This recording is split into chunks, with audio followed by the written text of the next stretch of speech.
This is Winging It, the somewhat whimsical, certainly whirring, decidedly wonky, seldom weighty, endlessly well-intentioned and wildly witty show about music where one knows what's coming and the other doesn't.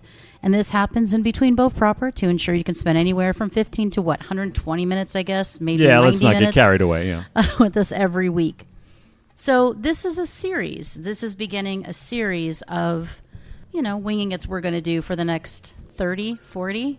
And you're looking at me very strange, like, what the fuck? And that's when you said series, my eyes glazed over, and I thought, is this going to involve my remembering anything? No, I certainly hope not. You have to do nothing. Because this is Winging It, folks. You just have to show up. That's not part of it. You just have to show up. I just showed up. I didn't even bring the sign this time. I'm a I disgrace, can't even. I don't even want to talk about it. Or it. the mic stand. I have my elbow locked. I'm trying to be a human mic stand here, and I'm just rat packing it. So. It's a very disappointing But we moment. are so committed to bringing you new programming and equally as committed to having a good time that I actually came over here and we didn't even have time to get it both together, but we're still going to do so. We can't just hang out and relax like normal people. That would be amazing. We have our obligation to you to think of. That's right, exactly. So here we are, bringing you a new program and Making it trying happen. to have a little bit of fun in the process. A little bit, not a lot. I just came back from KISS at the Hollywood Bowl, and none of you naysayers were there. 17,500 members of the KISS Army for life.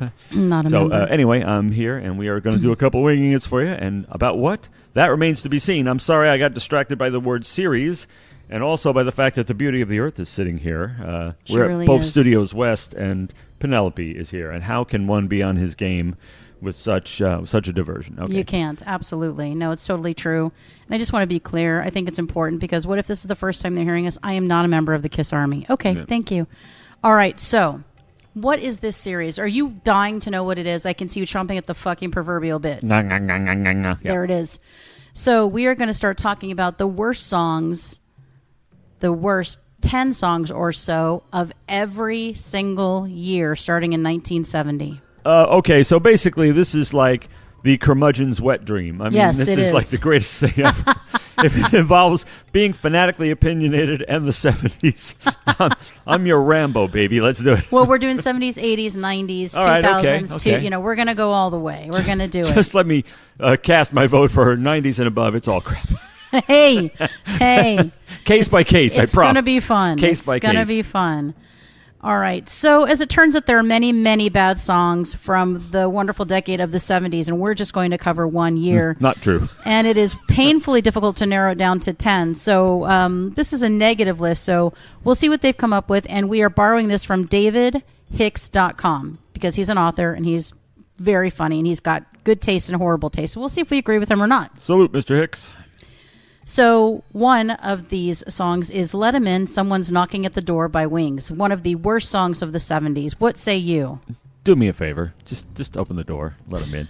Let 'em in. Sister, Uncle Ernie. You know what creeps me out is the mention of Uncle Ernie in there. Why is Uncle Ernie in there? It's kind of creepy. Uncle Ernie is a Who character who molested Tommy, if anybody doesn't know. So why? I don't know. Let Uncle Ernie in? Why exactly? Because I also don't like The Who. But honestly, I don't know. People are hating me right now. But I mean, you got to feel bad for Tommy. You know.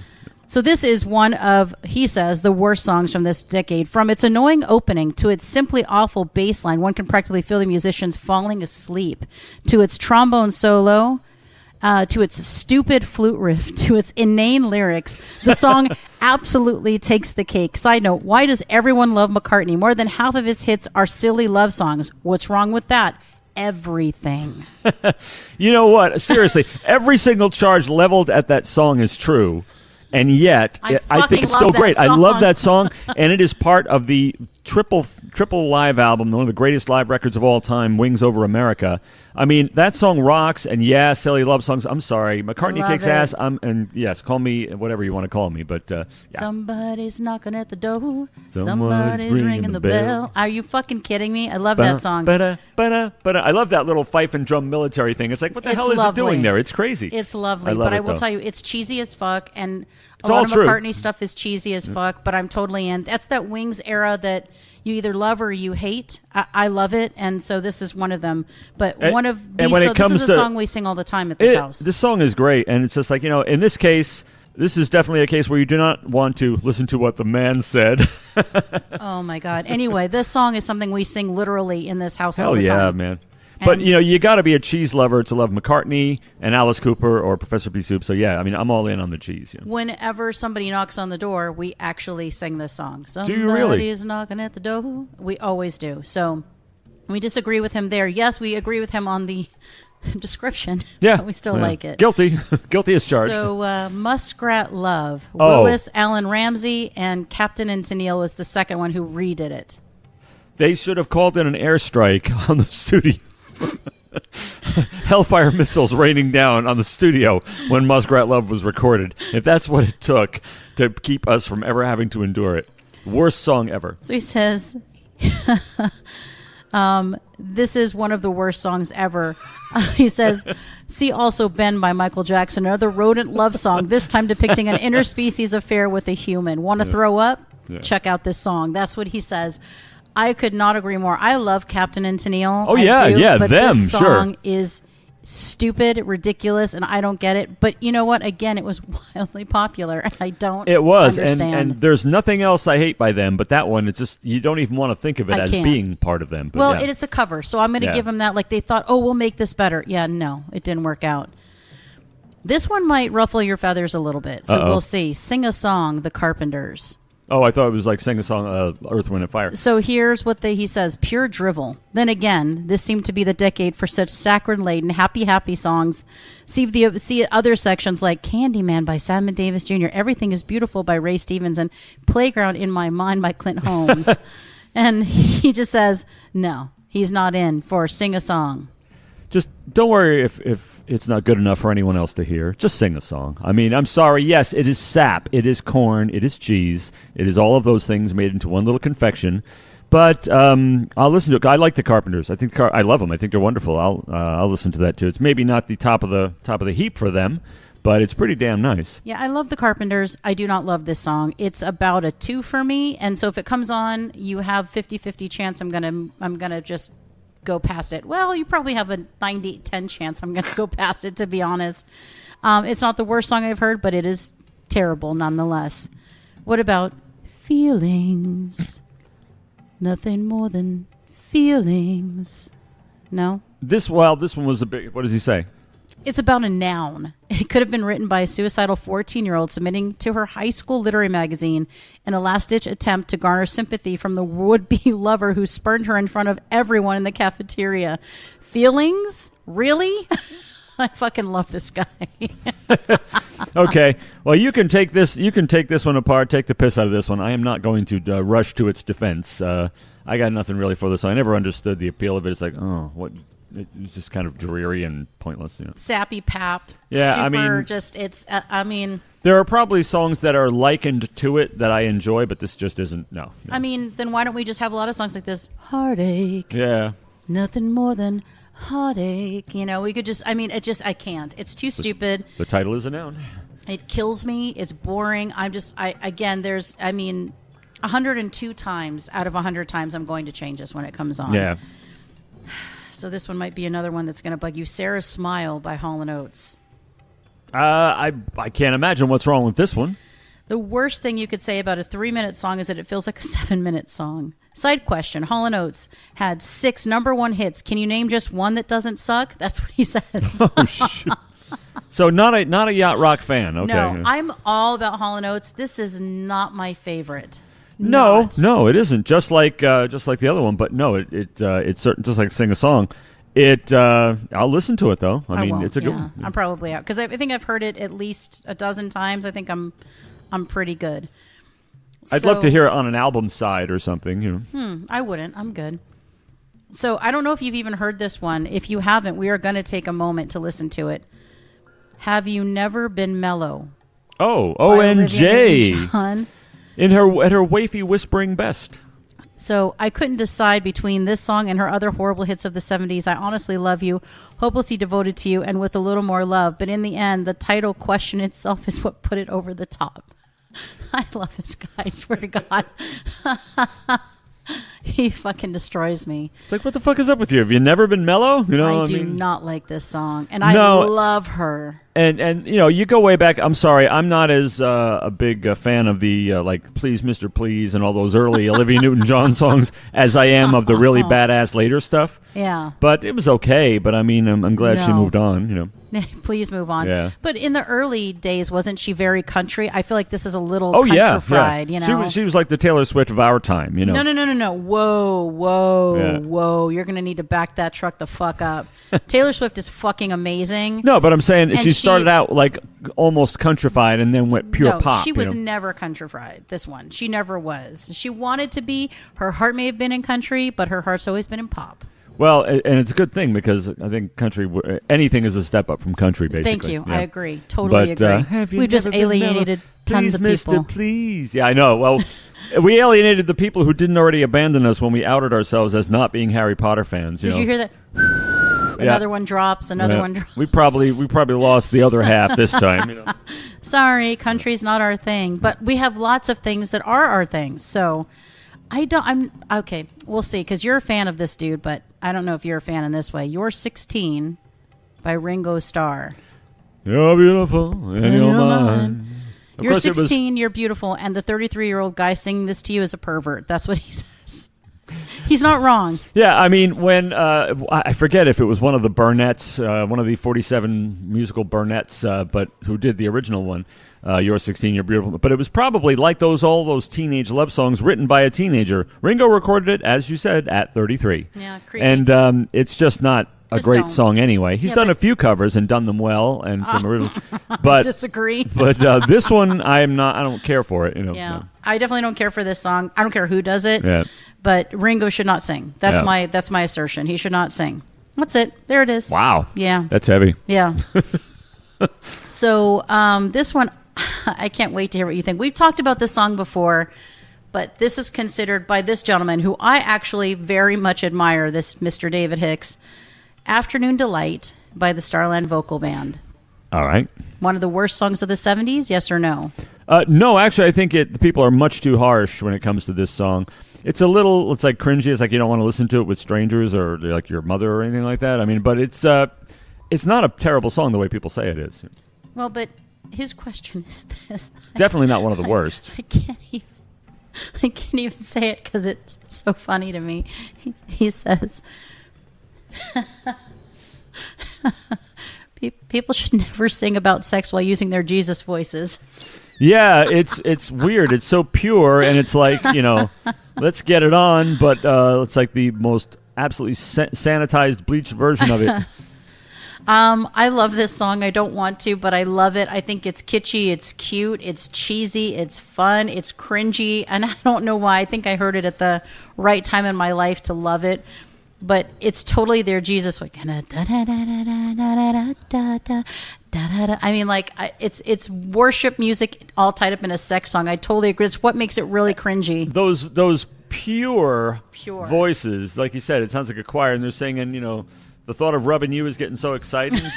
Skyrockets in flight. Ooh, afternoon delight. I was in high school when that came out. It was like everybody was talking about it one way or another. I always thought it was pretty good, though. I like the song. I can't help it. I mean, it's no Muskrat Love, obviously. It is. No Muskrat Love. They're both spoken of in the same tone of voice, but honestly, this one is okay, and the other one is abomination. Yeah. All right, so the next song is Don't Give Up on Us by David Soul.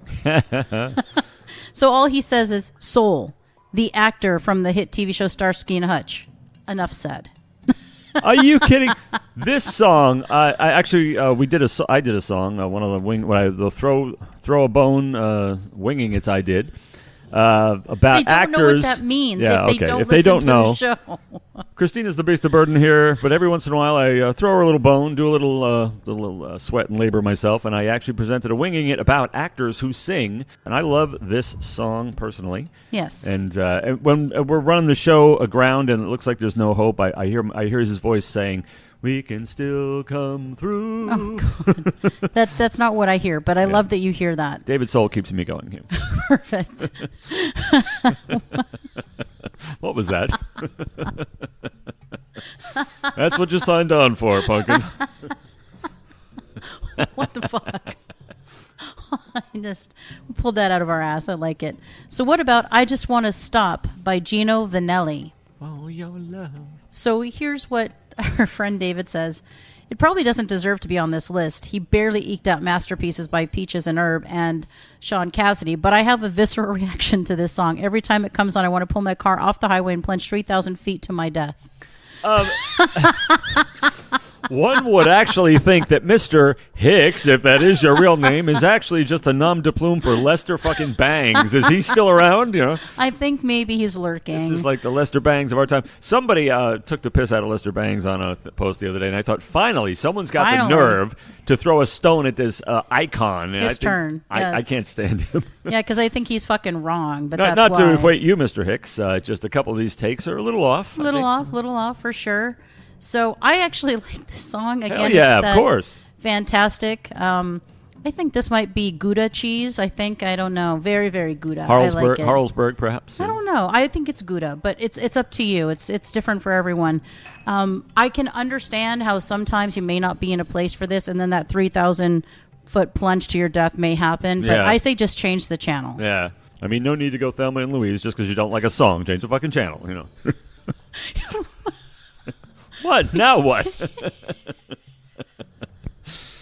I'm just saying, you know, we should explore every option here. You know?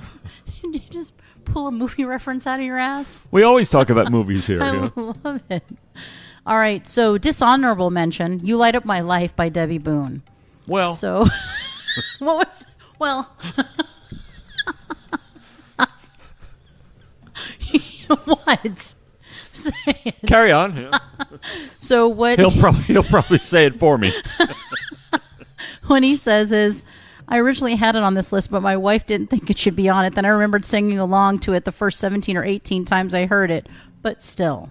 So this song, the first couple times I heard it, made me want to hurl just because it was just so trite.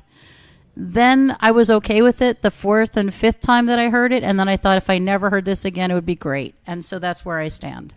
Yeah, it's like, okay, it's a one-time thing, you listen to it, but I want to say, with all the squeaky clean Boone image and everything, this song has a pretty satanic message squirreled away in there. It can't be wrong if it feels so right. I beg your pardon? I mean... I hope everybody doesn't feel that way, you know? Well, I mean, I think at some point everybody feels that way. Yeah, but it's like there are people out there, what feels so right to them is fucked up. So, well, you know. But no, actually, it's an okay song, but yeah, it was like the number one record of the year, and I certainly don't think it deserved that. Well, you know, it's all right, but I don't like it. Yeah. It's okay. So what about... The movie wasn't so bad, though. Yeah. Bad songs about death that were quite catchy, he says in 70s. Seasons in the Sun by Terry Jacks. We had joy, we had fun, we had seasons in the sun. Yeah. So it's quite catchy. It was kind of like this really dark song, you know, tied up in a pretty little, you know, yellow sunshine bow. But yeah, it's quite catchy. Not my fave. No, it's strange that they took on something like that. You know, I mean, somebody dying. Hey, here's a song about someone dying. You know, yeah. Of course, we're used to all kinds of dark shit nowadays, but that was for the time. It was rough. It was a rough. It was pretty rough. It's not a bad song. The delivery is nice. It's catchy enough. I never turn it off if it comes on. I'll listen to it. Oh, yeah. I always turn it off. All right, and good thing we're not listening to the radio together a lot, because shit, you'd be pissed. I'd be changing that shit so quick. And another one that falls into this category, Billy, Don't Be a Hero. Don't be a fool with your life. By Bo Donaldson and the Haywoods. And the Haywoods, yep, I remember. Yeah, not a fan. I have I have a prediction now about another song that's going to end up on the list. We will see if it gets there. Oh. But let me see. This one, and as he started to go, I said, Billy, keep your head low. Another one of those, I mean, of course, we had those death songs with the teenage car wreck ones and everything back in the 50s and all that. So this is sort of a resurgence of those. Pretty much of a bummer, but... it is definitely a bummer, yeah. But I don't like the song itself either. The song isn't particularly compelling, no. Most popular awful 70s song, in his estimation, is Margaritaville by Jimmy Buffett. And he says, and because I hate it so much, I seem doomed to hear it at every beach town I visit. And I will tell you, that is one of my most hated songs. And I know we just lost Mr. Buffett and people are going to be very upset. I am not a parrot head. I will never be a parrot head, and that song is god awful. And honestly, I can see people liking a lot of Jimmy Buffett's music and not that song. Just that song rubbing them the wrong way for some reason, even though it sort of is similar to a lot of his stuff. But it's kind of it's funny because I end up playing on that song. Playing a song, whether you like it or not, is okay. But I end up playing that when some musicians get together a lot. I know Christina has talked about her time as a KJ, and she got a little tired of hearing this particular number. Every single fucking show. Me. And it was bad enough to hear the original, and then I had to hear a billion other people sing it even worse than the original. Every fucking show, that and Delilah. Well, that's a big step up, though. Not if you hear it every time. And then Paradise by the Dashboard Light every single show, which is like a 700-minute song. Wow. So, there's those, but that was definitely one of them. Another death song there, Delilah. Yes, I know, right? Yeah. Ugh. Another one that is another one of these, honorable mentions is Disco Duck. Oh, Rick Dees. Disco Duck. Whatever they do. Yeah, go on. I loved this song when I was a kid, but I was a kid. And I had the single, and I played it all the time because I thought it was Donald Duck singing. I'm not even lying. I thought it was a Donald Duck song. Look at me. I'm the Disco Duck. Yeah, I can't. So dumb. But I loved it. I was a kid. However, whatever that means. I was singing it because I was like, oh, Donald Duck wrote a song. It wasn't.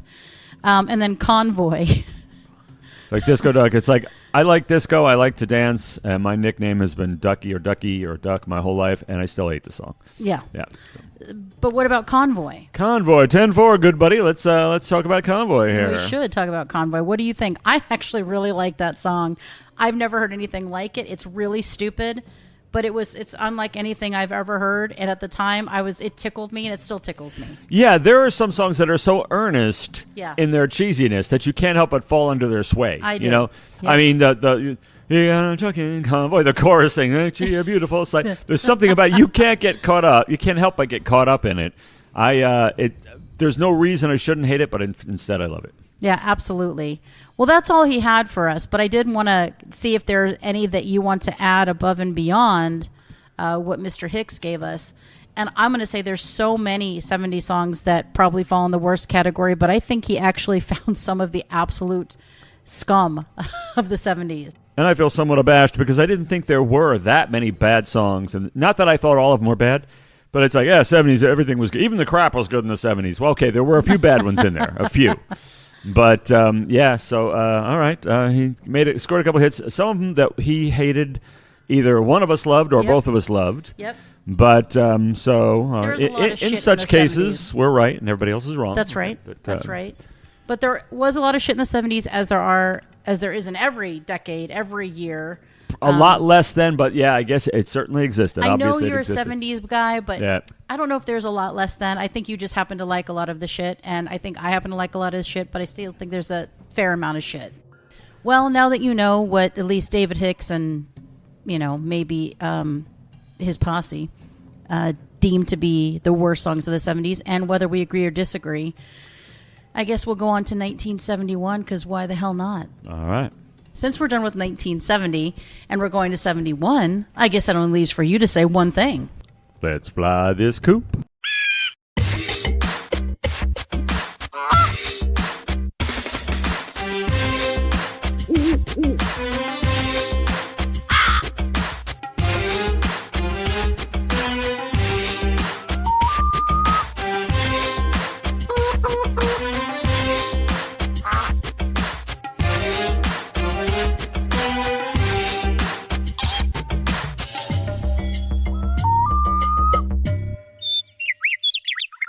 This has been Winging It, a presentation of Birds of a Feather, on What the Flock Radio.